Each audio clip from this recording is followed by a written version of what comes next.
Olá pessoal, tudo bem com vocês? Espero que sim. Hoje nós vamos dar sequência no nosso conteúdo e nós vamos tratar hoje da primeira parte do nosso capítulo 2, Reforma Protestante e Contra-Reforma, a Cristandade Fragmentada. Nosso capítulo 2 aí do nosso material didático. Bom pessoal, eu vou abordar alguns pontos importantes, que a gente tem que compreender sobre esse conteúdo e vocês acompanhem pelo material depois, façam a leitura atenta e resolvam as atividades, tá bem? Vamos lá então.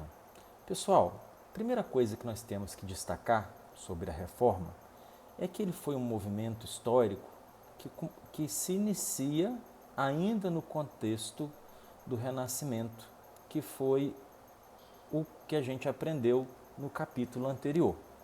Como nós vimos, o Renascimento é um período marcado por questionamentos e por novas visões de mundo, né?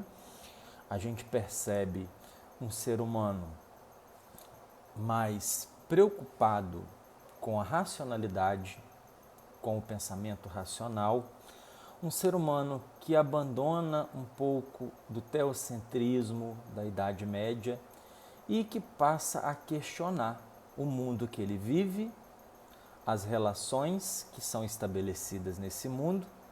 Então, a reforma protestante, ela é também um reflexo, e uma continuidade de todas essas mudanças que vieram acontecendo com o renascimento cultural na Europa aí do século XVI, né? E o que a gente entende pela palavra reforma? A reforma, a palavra reforma, ela nos traz a noção de mudança, de modificação, mudanças necessárias. Se uma coisa está ultrapassada, está velha, como por exemplo, de repente, o estado de conservação de uma casa, a gente muda a aparência, a gente adequa, a gente faz as reformas que a gente acha necessário, né? No caso da reforma protestante, essas mudanças, essas modificações necessárias aconteceram dentro da Igreja Católica, da sua doutrina e daquilo que ela tinha como ensinamento e como crença, tá?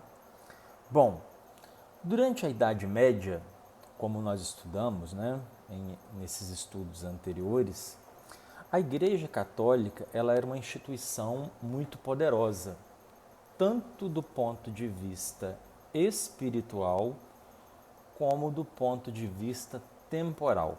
O que isso quer dizer, professor? Do ponto de vista espiritual e do ponto de vista temporal. Vamos lá. Do ponto de vista espiritual, a igreja tinha o controle sobre a moral, sobre a política, sobre o que era certo, sobre o que era errado. Então a igreja praticamente estabelecia a lei, né? Não existiam leis para governar a sociedade como nós temos hoje nos nossos países, nos nossos municípios, no nosso dia a dia. Então, a igreja ela era detentora desse poder moral. E fora isso, a igreja também tinha o poder temporal, que era o poder financeiro e o poder econômico. A igreja era grande proprietária de terras e era uma instituição muito rica e por isso de grande prestígio durante a Idade Média, né?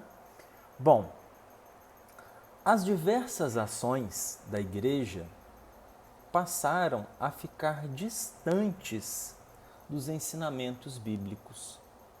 E alguns religiosos e alguns estudiosos de teologia, percebendo esse distanciamento entre a doutrina, a teoria e a prática, começaram a levantar críticas, a falar mal desse comportamento da igreja, né?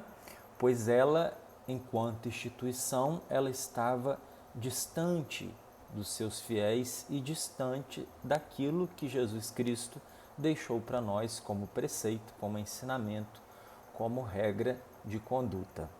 Ok, turma? Bom, então, vários estudiosos, dentre eles Martinho Lutero, e antes de Martinho Lutero, nós vamos ter outros reformadores, que nós vamos falar daqui a pouco, começaram a levantar alguns questionamentos sobre esses comportamentos da igreja, sobre essa doutrina, esses ensinamentos e aquilo que estava na Bíblia Sagrada. Muito bem. Antes de Lutero, turma, outros pensadores, teólogos como John Wycliffe e John Huss, ambos eram professores universitários de teologia, levantaram alguns questionamentos sobre esse comportamento da igreja, né? Sobre a distância, né, entre a igreja e os seus seguidores, a corrupção de alguns membros do clero que estavam envolvidos em escândalos de diversas naturezas, também sobre o alcance da salvação, sobre o perdão dos pecados. Então, vários pensadores, vários teólogos, esses dois aí principais que a gente citou, o John Wycliffe e o John Huss, passaram a questionar esse comportamento e esses ensinamentos da Igreja Católica em relação a essas questões, né?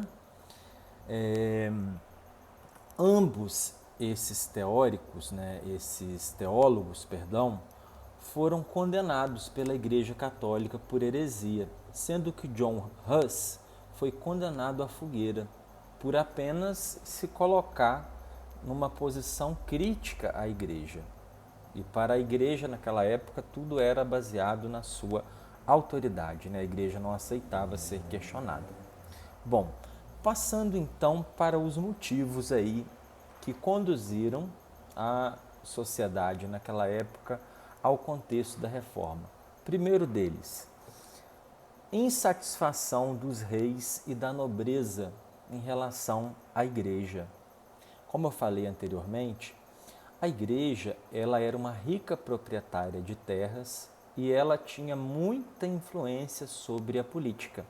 Acabava que no final das contas acontecia o quê? A igreja ela era mais respeitada que os próprios reis naquela época. Durante a Idade Média, para vocês terem noção, não existia esse espírito de nacionalidade que nós temos hoje. Igual, o que é a nacionalidade? Nós somos brasileiros.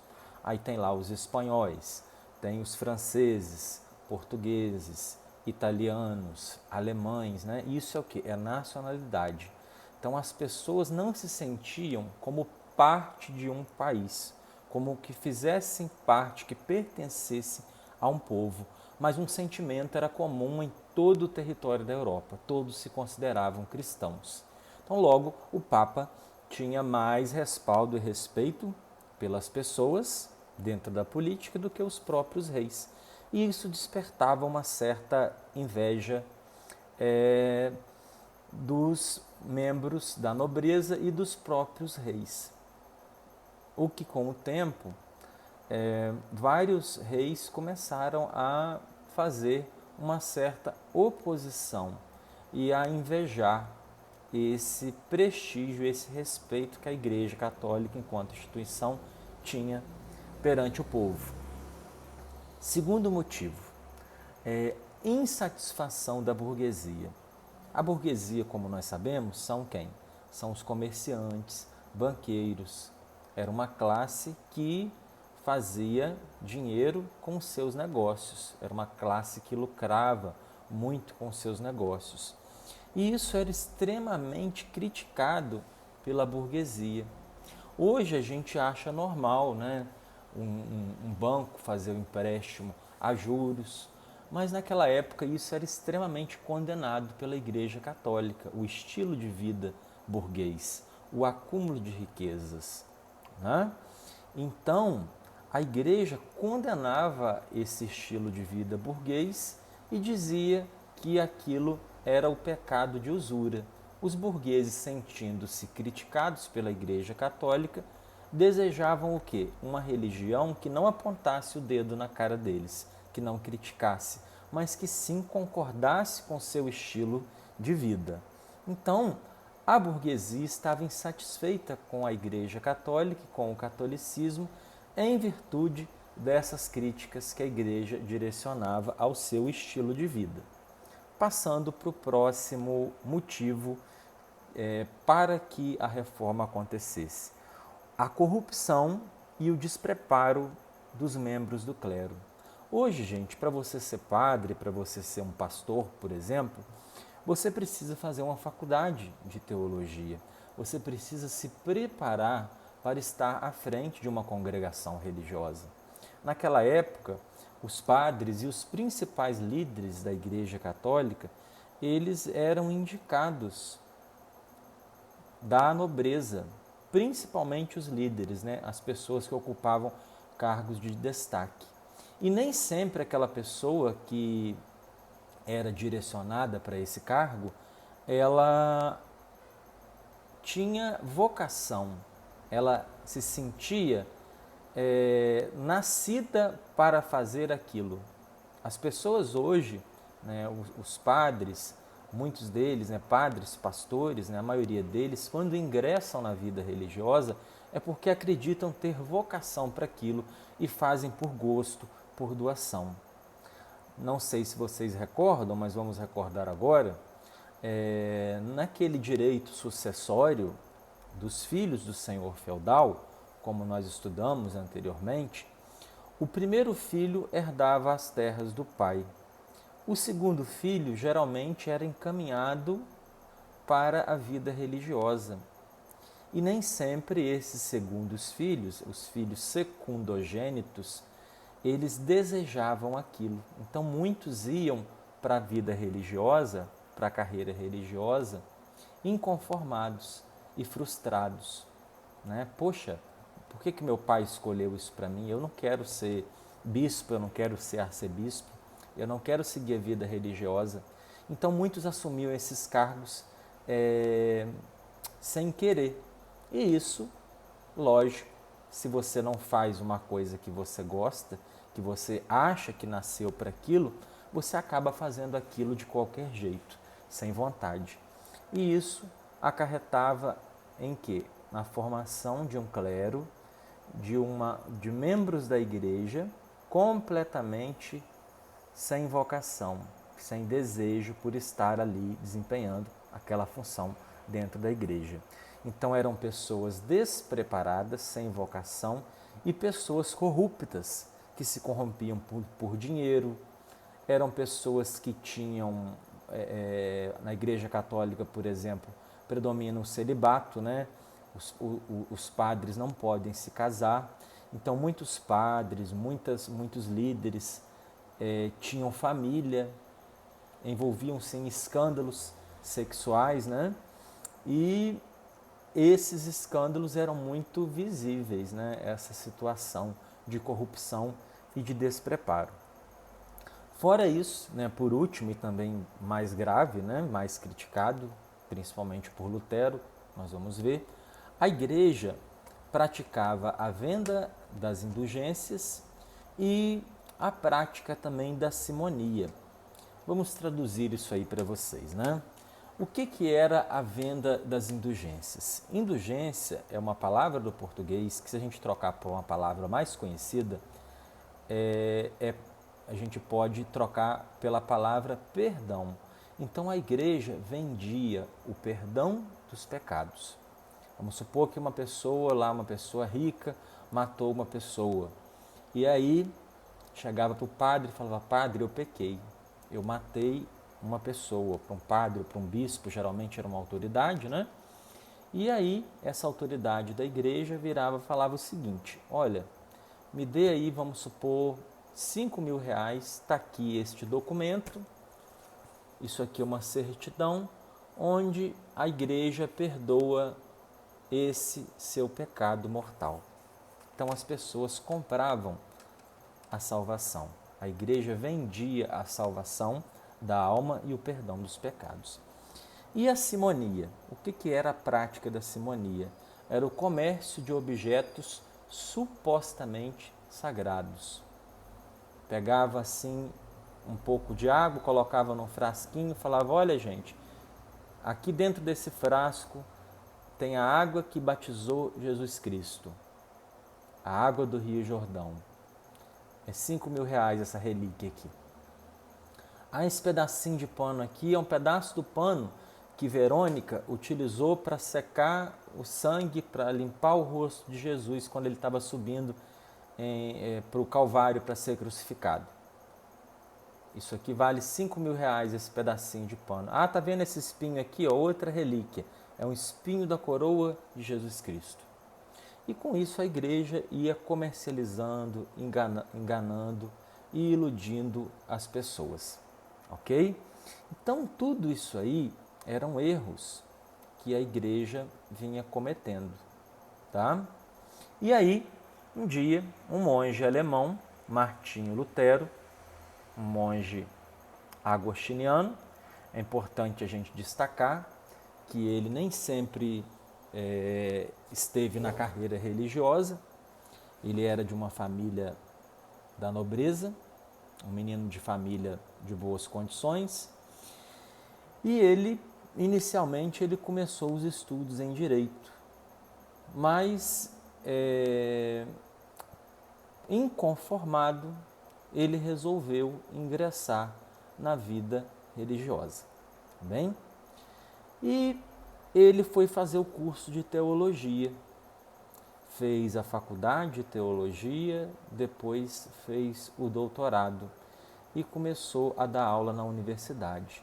Nos seus estudos em teologia, ele estudou com profundidade a Bíblia Sagrada.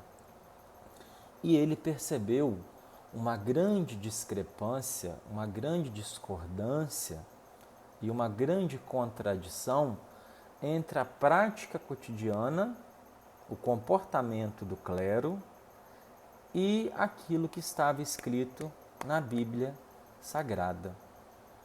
E ele, nos seus estudos, ele começou a escrever várias teses, várias teorias, com tudo que ele achava que estava errado, que deveria ser modificado dentro da Igreja Católica. Ele escreveu 95 teses e no ano de 1517 ele pegou todas essas teses, tudo que ele achava que estava de errado dentro da Igreja, escreveu em uma lista e ele pregou, afixou essas 95 teses na porta da Catedral de Wittenberg, na Alemanha, criticando veementemente a Igreja. Imediatamente, gente, o Papa, na época, excomungou Lutero, pediu que ele se retratasse, que ele dissesse que ele estava arrependido de ter dito aquilo, e Lutero não negou o que ele afirmou, e com isso o Papa excomungou.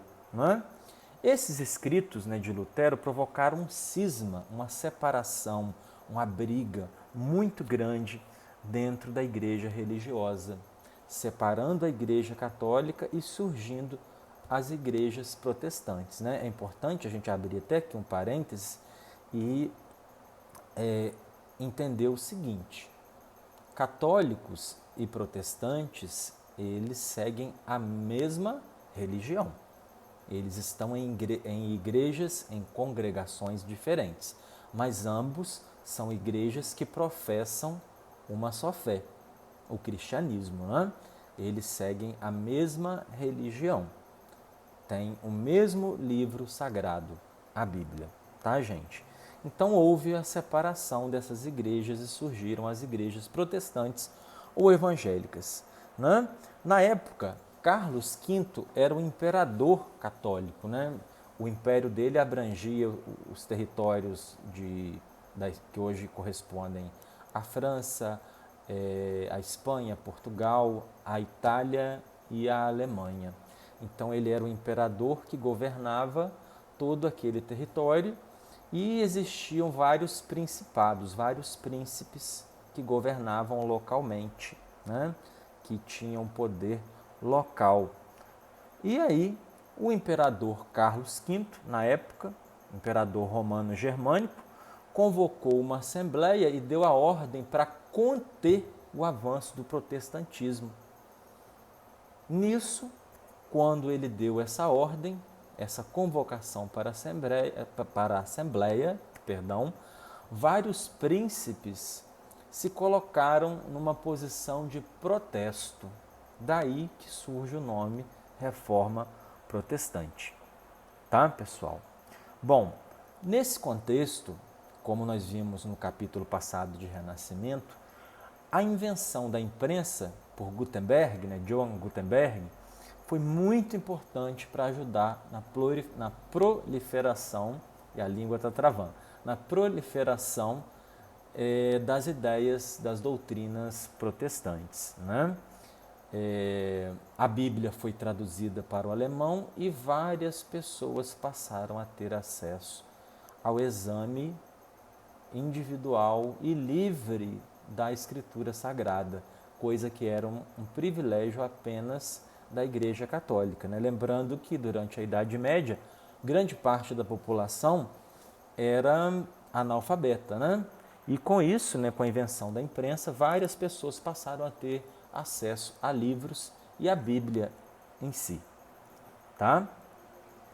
Então houve um grande conflito nessa época, né, nesses anos, né, em que se passaram a reforma, e no ano de 1555, foi assinada, deixa eu só confirmar a data aqui com vocês, em 1555 foi assinada a Paz de Augsburgo, estabelecendo o fim desses conflitos religiosos e dando liberdade aos territórios de praticarem, né, de adotarem a igreja, a doutrina que quisessem seguir.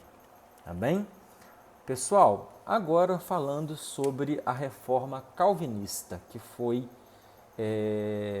iniciada por João Calvino. Tá? Calvino é francês de nascença, né? E a família dele era uma família burguesa, uma família de condições, e ele estudou primeiramente teologia e depois ele fez a faculdade de Direito, se formou em Direito.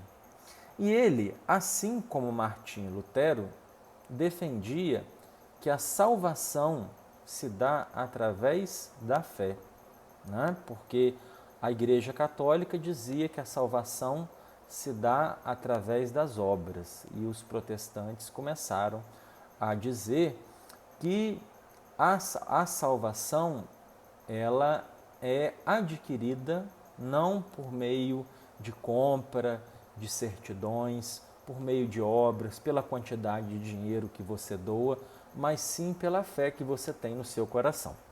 Bom, Calvino, ele defendia o princípio da predestinação. O que é isso que Calvino defendia? O que é predestinação? Igual quando a gente fala, você está predestinado a acontecer isso na sua vida. Então, Calvino dizia que desde o nascimento, até antes do nascimento, o destino da pessoa era predestinado, traçado por Deus. E a pessoa, não adiantaria a pessoa fazer nada, que ela tinha apenas que se conformar com aquele destino que Deus escreveu para ela. E que a riqueza das pessoas era um sinal, né? A riqueza e o sucesso nos negócios era um sinal que aquela pessoa era escolhida por Deus para a salvação. Se você era pobre, se você sofria, você tinha que apenas se conformar com aquilo ali. Chorar na cama que é lugar quente. Então, e nasceu pobre, foi Deus que decidiu, é o seu destino, você não pode fazer nada. Né? Então, assim, esse era um dos principais pilares da doutrina calvinista. Né? Então, Calvino criou esse princípio, né? Ele, a princípio, na França, quando ele começou a defender a sua doutrina, ele foi perseguido pela Igreja Católica e ele se abrigou na Suíça, na cidade de Genebra. E lá ele passou a divulgar a sua doutrina, a ganhar muitos seguidores no Twitter dele, no Instagram, né? Mentira, naquela época não tinha Twitter, não tinha Instagram, nem Facebook. Então, as pessoas começaram a seguir a sua doutrina e, a partir dali, o que aconteceu? Ele foi convidado para assumir um cargo importante no governo da cidade de Genebra, né? E ele acreditava, né, que os que obtinham sucesso nos negócios demonstravam esses sinais aí da predestinação e da salvação, né? Essa doutrina, essa forma dele entender essa situação, né, dele enxergar a sociedade, agradava principalmente os membros da burguesia. E por isso, né, como ele não apontava o dedo na cara da burguesia e dos burgueses, como ele não condenava as práticas burguesas, rapidamente a doutrina dele se espalhou para outros países. Tá? É importante destacar que enquanto, né, ele ocupou esse cargo lá na cidade de Genebra, na Suíça, ele instalou uma política muito rígida na cidade, como está até aí na página 22, ó, quando está aí, logo ali no meio da página, perto no segundo parágrafo aí, ó, ele instalou uma política rígida na cidade, tornou obrigatória a presença das pessoas nos cultos e proibiu bailes e festas que representassem um desvio na conduta moral e religiosa. Então eles têm, os calvinistas, né, ou puritanos ou huguenotes, como nós vamos ver daqui a pouco, eles têm essa questão muito rígida em relação à moral. Tá bem, turma? Bom, na França, eles ficaram conhecidos como huguenotes, né, como eu falei agora há pouco, e na Inglaterra eles foram chamados de puritanos. Tá, pessoal? Bom, por hoje nós vamos encerrar por aqui, para essa semana. Esse é o conteúdo, né, com as páginas que eu marquei lá na plataforma, para a leitura de vocês e com as nossas atividades. E eu me coloco ao inteiro dispor de vocês para esclarecimentos e dúvidas lá pela nossa plataforma. Tá bem? Até semana que vem e até a próxima.